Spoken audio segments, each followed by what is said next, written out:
उन्हें आशीर्वाद दिया। तो सीधी तस्वीरें इस वक्त हम आपको दिखा रहे हैं। प्रधानमंत्री नरेंद्र मोदी का काफिला पहुंचा है सदैव अटल स्थल में, जहां पर अटल बिहारी वाजपेयी को वो श्रद्धांजलि देंगे। आज उनका जन्मदिन है, जयंती है। भले ही अटल बिहारी वाजपेयी हमारे बीच में नहीं है, और हम ये पहली तस्वीर में आप देखिए अमित शाह को दिखा रहे हैं। तमाम बीजेपी के नेता इस वक्त मौजूद हैं जहां पर अटल बिहारी वाजपेयी को श्रद्धांजलि दी जाएगी, क्योंकि बीजेपी को इस मुकाम तक पहुंचाने में, जो आज बीजेपी देश में शासन कर रही है, केंद्र में है, कई राज्यों में बीजेपी की सरकार है, उसका श्रेय जाता है अटल बिहारी वाजपेयी को। और ये पीएम मोदी का काफिला है, वो पहुंचे हैं, उनको श्रद्धांजलि अर्पित करेंगे, उन्हीं का इंतजार यहां पर हो रहा है। और हम देखते हैं कि 25 दिसंबर के दिन पीएम मोदी, वैसे जब अटल बिहारी वाजपेयी का देहांत हुआ था तब भी पीएम मोदी ने उनको याद किया था, और कई ऐसे मौके आए जब पीएम मोदी ने अटल बिहारी वाजपेयी का जिक्र किया। वो उनको याद करना नहीं भूलते हैं, और आज यही वजह है कि जो उनकी कही बातें थी, क्योंकि सरलता उनके जीवन में हमेशा रही, एक अलग छाप उन्होंने छोड़ी, और वो एक राजनीति में एक ऐसी शख्सियत के तौर पर उनको आज जाना जाता है जिन्होंने अपने विरोधी भी उनके कायल हुआ करते थे, और जब उनकी आलोचना होती थी तो वो उसको भी स्वीकार करते थे। बहुत कुछ सीखने के लिए है उनके जीवन से। ये सदैव अटल स्मारक है जो उनकी याद में बनाई गई है। पीछे जो आप देखेंगे उनकी कविताएं लिखी गई हैं, क्योंकि वो तो जीवंत हैं अपनी कविताओं के जरिए, अपने कहे शब्दों के जरिए, अपने भाषणों के जरिए। और जो उनका सफर शुरू हुआ था वो सफर अभी तक जारी है। तमाम लोगों की मौजूदगी, बीजेपी के कार्यकर्ता मौजूद हैं, बीजेपी के तमाम बड़े नेता इस वक्त मौजूद हैं। अमिताभ सिन्हा मेरे सहयोगी इस वक्त फोन लाइन पर मौजूद है। अमिताभ, भले ही अटल बिहारी वाजपेयी हमारे बीच में नहीं है, लेकिन अपनी कविताओं के जरिए, अपने संदेशों के जरिए, अपनी रचनाओं के जरिए वो हमेशा के लिए जीवंत हो गए। देखिए, हार नहीं मानूंगा, रार नहीं ठानूंगा, काल की कपाल पर लिखता मिटाता हूँ, गीत नया गाता हूँ। एक ऐसे गीत की रचना की थी। एक बीजेपी की पहली सरकार, एनडीए की पहली सरकार, जो कहा जाता था मिली जुली सरकार कभी दिल्ली की सत्ता में नहीं आ सकती, कांग्रेस ये साबित करने पर तुली थी। वहां अटल जी ने शासन किया, सड़कों का निर्माण किया। जो हम लोग गोल्डन ट्रायंगल, सुनहरा चतुर्भुज, देश के चारों तरफ सड़कों का निर्माण कार्य, इसकी नींव अटल बिहारी वाजपेयी की सरकार ने रखी थी। इसलिए प्रधानमंत्री मोदी ने उनके जन्मदिन को सुशासन दिवस के रूप में मनाने का ऐलान किया था, और गुड गवर्नेंस डे सुशासन दिवस के रूप में हर साल तो बीजेपी सरकार इसको मना रही है। और उस कड़ी में हर वर्ष उनको श्रद्धांजलि देने, उनकी जन्मदिन को सेलिब्रेट करने बीजेपी के तमाम नेता, आला नेता, पूरी पार्टी, संगठन और मंत्री वहां पहुंचते हैं। उसी कड़ी में प्रधानमंत्री वहां पहुंच रहे। हमने काफिले को देखा। प्रधानमंत्री ने हर वर्ष उनके जहां उनको श्रद्धांजलि देने जाते हैं, तो मुझे लगता है कि एक अच्छी याद है। एक कवि प्रधानमंत्री, संघ का से जुड़ा पहला प्रधानमंत्री, एक ऐसा प्रधानमंत्री जिसने विकास के राह पर भारत को डाला, एक ऐसा प्रधानमंत्री जिसने मिली जुली सरकार चलाई, वो भी 3 बार वो चुने गए प्रधानमंत्री, 13 दिन 13 महीने और फिर 5 साल की सरकार उन्होंने चलाई। तो मुझे लगता है एक यादगार, ये एक यादगार है प्रधानमंत्री अटल बिहारी वाजपेयी का शासनकाल, जिसको आने वाली पीढ़ियों के लिए बनाए रखना चाहते हैं प्रधानमंत्री मोदी, और इसलिए खुद भी वहां जाते हैं और पूरी की पूरी पार्टी पूरे देश में इसे सुशासन दिवस के रूप में मनाती है। बिल्कुल, और इस बीच सीधी तस्वीरें हम दिखा रहे हैं। अमिताभ, रहिए आप हमारे साथ। पीएम मोदी अटल स्मारक स्थल पहुंच चुके हैं, जहां पर वो उनको श्रद्धांजलि अर्पित करेंगे। और आप अमित शाह को भी देख सकते हैं, बीजेपी के तमाम नेता इस वक्त मौजूद हैं, राजनाथ सिंह को आप देख सकते हैं। और पीएम मोदी उनसे बातचीत करते हुए, देखिए कोरोना का समय भी है, सभी ने मास्क लगाया हुआ है, और यहाँ पर बातचीत करते हुए तमाम लोग यहाँ पर मौजूद है। अमिताभ मेरे सहयोगी लगातार मेरे साथ बने हुए हैं। अमिताभ, जब अटल बिहारी वाजपेयी का देहांत हुआ था, उसके बाद से हम देखते हैं कि उनकी याद में ये स्थल बनाया गया है, और हर साल मोदी यहां पर पहुंचते हैं। कई ऐसे मौके आए जब पीएम मोदी ने अटल बिहारी वाजपेयी को याद किया, उनकी बातों को दोहराया। बिल्कुल, अक्सर देखिए बीजेपी के जो मनमानस पर अटल बिहारी वाजपेयी जैसा ऑरेटर, उनके जैसा नेता, और पूरे देश में जिनको मान्यता मिली अटल बिहारी वाजपेयी को, 24 पार्टियों का कोलिशन उन्होंने चलाया, और बिना किसी विवाद के चलाया। सब किसी को नाराज नहीं होने दिया। अटल बिहारी वाजपेयी अपने वन लाइनर्स के लिए भी जाने जाते थे। तो एक ऐसा प्रधानमंत्री जो संगठन से उठकर आया, एक ऐसा प्रधानमंत्री जो कि तमाम दलों को मान्य था, एक ऐसा प्रधानमंत्री जो कवि था, एक ऐसा प्रधानमंत्री जो पहले विदेश मंत्री था, वह भी रह चुका था जनता पार्टी की सरकार में, एक ऐसा प्रधानमंत्री जिसने दुनिया भर में भारत का मान बढ़ाया, दुनिया भर में। तो मुझे लगता है एक ऐसा आदर्श वो रख कर गए थे जो आने वाली पीढ़ियों के लिए और बीजेपी को दोबारा सत्ता में आने के लिए प्रेरित करता रहा। और प्रधानमंत्री मोदी इस योगदान को कभी भूलते नहीं है। प्रधानमंत्री मोदी, आपको याद होगा जब अटल बिहारी वाजपेयी का देहांत हुआ था, तब उनके पार्थिव शरीर के साथ साथ वो बीजेपी के मुख्यालय से सीधे अटल स्मृति स्मारक तक गए थे, जहां प्रधानमंत्री आज खुद मौजूद है। वो उस गर्मी में वो पैदल, वो और अमित शाह खुद उनके उनके उनके काफिले के साथ गए थे। तो मुझे लगता है कि इससे बड़ी श्रद्धांजलि प्रधानमंत्री मोदी की शायद किसी प्रधानमंत्री ने नहीं दी होगी। तो एक बहुत बड़ा योगदान प्रधानमंत्री अटल बिहारी वाजपेयी का रहा है और उसको बीजेपी भूलना भी नहीं चाहती है। पूरे देश में कार्यक्रम होते हैं और मुझे लगता है कि दिल्ली में प्रधानमंत्री खुद भी हर साल जाकर उनको श्रद्धांजलि देते हैं, जहां खुद तमाम नेता बीजेपी के उनके कैबिनेट के मौजूद है, बीजेपी संगठन के मौजूद है। एक सुशासन दिवस, गुड गवर्नेंस डे, एक सच्ची श्रद्धांजलि अटल बिहारी वाजपेयी को, एक पूर्व प्रधानमंत्री को, जिसने एक ऐसे सरकार की आधारशिला रखी जिसने भारत को नए विकास की दिशा में डाला था। बिल्कुल, और ये सीधी तस्वीरें हम दिखा रहे हैं। राष्ट्रपति भी यहाँ पर पहुंच गए हैं, रामनाथ कोविंद, उन्हीं का इंतजार हो रहा था और अब श्रद्धांजलि दी जाएगी अटल बिहारी वाजपेयी को। सीधी तस्वीरें इस वक्त आप देख सकते हैं। आज अटल बिहारी वाजपेयी की जयंती है। मध्य प्रदेश में वो जन्मे थे और वो 1984 में जब बीजेपी का सफर शुरू हुआ, 2 सीटों से लेकर के आज तक का सफर बीजेपी आगे बढ़ती चली गई। और देखिए इस वक्त पीएम मोदी अपने साथियों के साथ मौजूद हैं और उनको श्रद्धा सुमन अर्पित करेंगे। अमिताभ, क्योंकि अटल बिहारी वाजपेयी को एक ऐसी शख्सियत के तौर पर जाना जाता है जो दलगत राजनीति से ऊपर उठकर समृद्ध और सुदृढ़ भारत के लिए उन्होंने कार्य किया, राष्ट्र की अखंडता, एकता के लिए काम किया। बिल्कुल, राष्ट्र के निर्माण में अटल बिहारी वाजपेयी का योगदान शायद मुझे लगता नहीं है देश की जनता भूलेगी। और हमें याद है पहले 13 दिन की सरकार बनी थी, फिर उनकी सरकार बहुमत साबित नहीं कर पाई, फिर 13 महीने की सरकार बनी, फिर कारगिल का युद्ध हुआ और कारगिल के युद्ध में जो भारत की सेना ने प्रदर्शन किया और अटल बिहारी वाजपेयी ने खुद आगे बढ़कर सेना का मनोबल बढ़ाया। मुझे लगता है कारगिल की लड़ाई के बाद 5 साल के लिए अटल बिहारी वाजपेयी की सरकार रही, एक के बाद एक देश भर में बीजेपी ने चुनाव जीते और एक ऐसा प्रधानमंत्री जो जनमानस में छाया हुआ था, जो लोकप्रिय नेता था, जो संघ के प्रचारक के तौर पर देश भर में काम करने के बाद आगे बढ़कर इस स्थिति में पहुंचा था। तो एक बीजेपी और पूरे संघ परिवार के लिए ये एक गर्व की बात थी कि उनका अपने कैडर का आदमी प्रधानमंत्री बना है।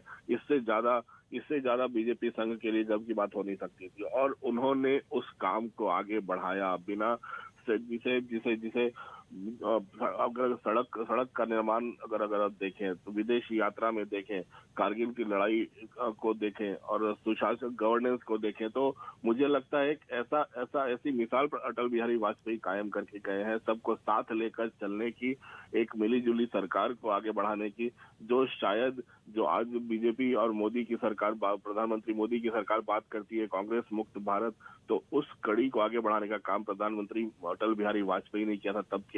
और तब जो विकास के राह पर उन्होंने डाला था, शायद वो यादगार लम्हे प्रधानमंत्री मोदी शायद भूल नहीं पाते और मुझे लगता है उनकी विरासत को आगे बढ़ाने का काम बिल्कुल उनकी विरासत को आगे बढ़ा रहे हैं और तस्वीरें भी हम दिखा रहे हैं जहां पर वो उन्होंने पुष्प अर्पित किए हैं उनकी समाधि पर। इस वक्त सदैव अटल स्मारक से सीधी तस्वीरें हम आपको दिखा रहे हैं जहां पर पुष्प अर्पित किए हैं, उनको याद किया है। और अब आप देख सकते हैं पीछे बीजेपी के राष्ट्रीय अध्यक्ष जेपी नड्डा भी मौजूद हैं और बीजेपी के तमाम नेता इस वक्त उनको याद कर रहे हैं। अमिताभ, क्योंकि ऐसे बहुत कम लोग होते हैं राजनीति में जो विरोधियों की भी प्रशंसा करें और राष्ट्रहित में अपनी आलोचना को भी स्वीकार कर लें। बिल्कुल, एक कंस्ट्रक्टिव क्रिटिसिज्म। मुझे लगता है कि सरकार एक ऐसी मिलीजुली सरकार थी जहां चंद्रबाबू नायडू भी थे टीडीपी के, जहां ममता बनर्जी भी तृणमूल कांग्रेस की, जहां डीएमके के मुरासोली मारन उस समय केंद्र में उनके सरकार में मंत्री थे। हाँ, यही एक बहुत बड़ा योगदान था प्रधानमंत्री अटल बिहारी वाजपेयी का, जो देश भर की जो छोटी छोटी पार्टियां थी अपने अपने राज्यों में मजबूत थी, उनको लेकर सरकार बनाई और सरकार चलाई। जब जनता पार्टी की सरकार बनी वो 2 साल में गिर गई थी 1977 में। देवे गौड़ा की सरकार बनी, उस समय भी 2 साल 2.5 साल में वो सरकार नहीं चल पाई। चंद्रशेखर, वीपी सिंह, सबकी सरकारें बनी, 2-2.5 साल से ज्यादा नहीं चल पाई। और कांग्रेस पूरे देश में यही कहती थी कि विपक्षी दल मिलजुल कर सरकार बना नहीं सकते और कोई भी पार्टी उनके अलावा विकल्प नहीं बन सकती देश में सरकार बनाने का। और इसी मिथ को प्रधानमंत्री अटल बिहारी वाजपेयी ने तोड़ा था, इसी मिथ्या मिथक को तोड़ा था और सरकार बनाई थी और सरकार चलाई थी। तो मुझे लगता है कि पाकिस्तान के साथ कारगिल का युद्ध जो हुआ, उस समय भी देश दुनिया के सामने उन्होंने भारत का मान बढ़ाया और भारत की सेना के वीरता के किस्से मुझे लगता है कि अब दुनिया भर में जाने जाते हैं। जब कारगिल के 25 साल भी हम लोग मनाते हैं तो देश उन योद्धाओं को श्रद्धांजलि देता है और उसके सबसे फ्रंट पे थे प्रधानमंत्री अटल बिहारी वाजपेयी।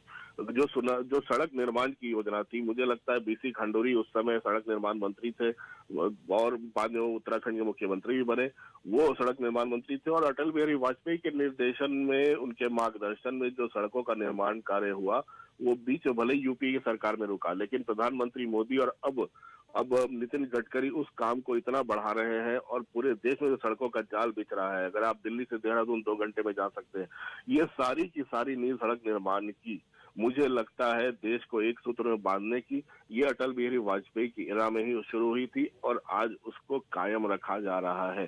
तो मुझे लगता है कि देश के लिबरलाइजेशन की, देश के इकोनॉमी के ग्लोबलाइजेशन की शुरुआत जो नरसिम्हा राव ने की थी वो अटल बिहारी वाजपेयी ने बढ़ाई और अब प्रधानमंत्री मोदी इसको दुनिया में जो भारत का मान बढ़ा रहे हैं उसकी नींव मुझे लगता है प्रधानमंत्री अटल बिहारी वाजपेयी ने रखी थी। और शायद यही कारण है कि आज उनकी याद को जिंदा रखने के लिए सुशासन दिवस के रूप में न सिर्फ मनाती है बीजेपी, बल्कि पूरा का पूरा संगठन जिसमें प्रधानमंत्री मोदी खुद शामिल है, वो अटल स्मृति स्मारक पर जाकर उनको श्रद्धांजलि देता है।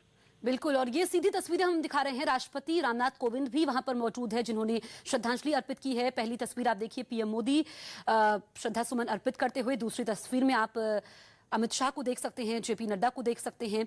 और हम देखते हैं 2018 में जब उनका देहांत हुआ था उसके बाद से सदैव अटल स्मारक पर पीएम मोदी हर साल पहुंचते हैं, उनको पुष्प अर्पित करते हैं।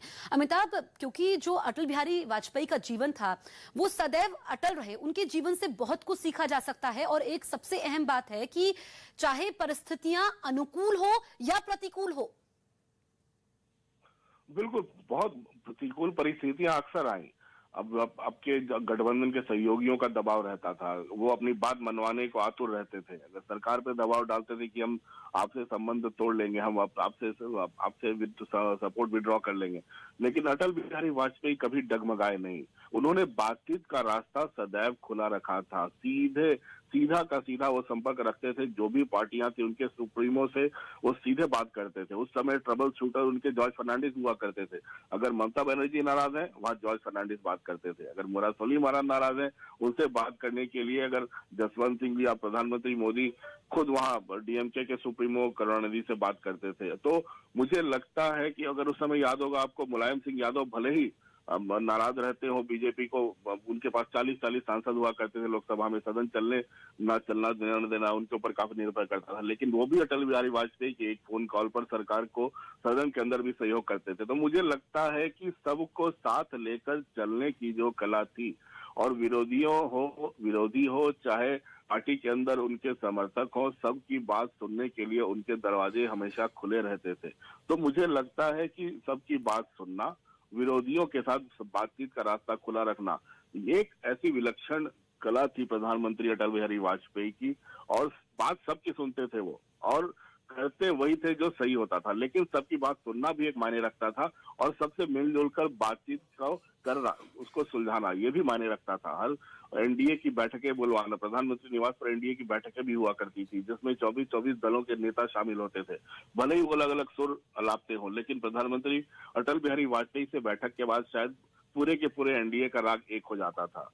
वो रास्ता जो दिखाया उन्होंने वो अभी भी कायम है। तो मुझे लगता है एक सच्ची श्रद्धांजलि अटल बिहारी वाजपेयी को एक राजनेता के रूप में, एक ऐसा राजनेता जो प्रधानमंत्री पद पर पहुंचा, एक ऐसा राजनेता जो संघ के कैडर का प्रचारक होते हुए पूरे देश में घूमा, एक ऐसा नेता जो कवि भी था जिसकी कविताएं आज भी लोग गुनगुनाते हैं, जिसमें कई किताबें पुस्तकें छप चुकी हैं, एक ऐसे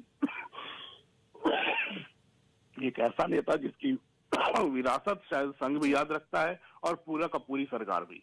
बिल्कुल, तो ये तस्वीरें आप देखिए, सदैव अटल स्मारक से सीधी तस्वीरें, और पहली तस्वीर अब से कुछ देर पहले की जब पीएम मोदी ने पुष्प अर्पित किए, और दूसरी तस्वीर में आप देखिए ये यहाँ पर खास आयोजन होता है हर साल 25 दिसंबर। एक तो क्रिसमस का दिन है, दूसरा आज अटल बिहारी वाजपेयी की जयंती है। अमिताभ, जो सफर उन्होंने शुरू किया था अटल बिहारी वाजपेयी ने अपनी रचनाओं के जरिए, अपने शब्दों के जरिए, वो निरंतर चलता रहा और आज भी जारी है। उनके भाषणों के जरिए, उनकी कविताओं के जरिए, उनकी बातों के जरिए वो हमेशा के लिए जीवंत है। देखिए, वो बड़े अविस्मरणीय थे 5-6 साल, क्योंकि पहली बार ऐसा हुआ था कि कांग्रेस सत्ता में नहीं थी, और पहली बार ऐसा हुआ था कि कांग्रेस लगातार सत्ता में नहीं थी और कांग्रेस में सोनिया गांधी को नेतृत्व संभालना पड़ा था। कांग्रेस के 2 फाड़ हो गए थे, शरद पवार भी अलग हो गए थे, संगमा और तारिक अनवर को साथ लेकर एनसीपी भी 98 में बनी थी। तो मुझे लगता है कि एक बड़ा घटनाक्रम था कांग्रेस का और टुकड़ों में बंटना। लेकिन सबसे बड़ी बात जो थी प्रधानमंत्री अटल बिहारी वाजपेयी की, एक कुशल राजनेता, एक कुशल वक्ता और एक कुशल कवि, ये 3 चीजें जो थी ना, वो शायद बीजेपी के मानस पटल पर आज भी कायम। अगर आप आज भी बीजेपी मुख्यालय जाएं और वहां उनके जो पुस्तिका का केंद्र है, जहां उनके लेखन की सामग्रियां बिकती हैं, जहां वहां अगर अटल बिहारी वाजपेयी की कविताओं की किताबें आज भी आपको मिलेंगी, उनके कैसेट्स आज भी मिलेंगे, उनके पोस्टर्स भी आपको आज भी वहां मिल सकते हैं। तो अटल बिहारी वाजपेयी ने एक ऐसी मिसाल कायम की है, एक ऐसा उदाहरण छोड़कर गए हैं जो सबको अनुकरण करना ही पड़ता है बीजेपी में, और उनकी सरकार को भी। उनके सुशासन, तभी बीजेपी ने जब उनकी मृत्यु के बाद प्रधानमंत्री मोदी ने ऐलान किया था कि 25 दिसंबर को उनके जन्मदिन के मौके पर पूरा देश और पूरी सरकार जो बीजेपी की है वो सुशासन दिवस के रूप में मनाएगी, गुड गवर्नेंस डे। अगर प्रधानमंत्री अटल बिहारी वाजपेयी को गुड गवर्नेंस से जोड़ा जा रहा है तो उनके योगदान को शायद भूलना शायद आने वाली पीढ़ियों के लिए मुश्किल होगा। बिल्कुल, और देखिए जब भी हम अमिताभ उनके बात करते हैं, उनकी भाषणों की बात जरूर करते हैं, और संसद में दिया उनका भाषण, सरकारें आएंगी जाएंगी, पार्टियां बनेंगी बिगड़ेंगी, मगर ये देश रहना चाहिए, ये आज भी जीवंत है कि देश के प्रति उनका लगाव, देश निर्माण की वो बात करते थे, राष्ट्र उनके लिए सर्वोपरि था और एक मंदिर के समान था। बिल्कुल, राष्ट्र एक मंदिर के समान था, और ऐसा और उस सदन के अंदर उनके भाषणों को सुनने के लिए शायद सारे लोग खामोश होकर बैठा भी करते थे। 13 दिन की सरकार बनी थी जब बीजेपी को सबसे ज्यादा सत्ता में आई थी 1996 में, लेकिन बहुमत साबित नहीं कर पाए। वहां एक यादगार भाषण दिया, इस्तीफा दे दिया, फिर दोबारा पार्टी जीत कराई 1998 में, 13 महीने की सरकार बनी थी। मुझे लगता है उस 13 महीने की सरकार में उन्होंने विकास के राह पर जो डाला और जनता के मानस पटल पर जो घुसे और कारगिल का युद्ध हुआ, मुझे लगता है उसने आने वाले दिनों में बीजेपी का जनाधार न सिर्फ बढ़ाया बल्कि प्रधानमंत्री की तब के प्रधानमंत्री अटल बिहारी वाजपेयी की लोकप्रियता भी बढ़ाई। एक ओरेटर के रूप में पूरे देश में वो जाने जाते थे। बिल्कुल, तो उनका सफर जो शुरू हुआ है वो आज तक जीवंत है। अमिताभ, शुक्रिया आपका। ये तस्वीरें भी हम आपको दिखा रहे हैं सदैव अटल स्मारक से, जहां पर पीएम मोदी ने अटल बिहारी वाजपेयी को श्रद्धांजलि दी है।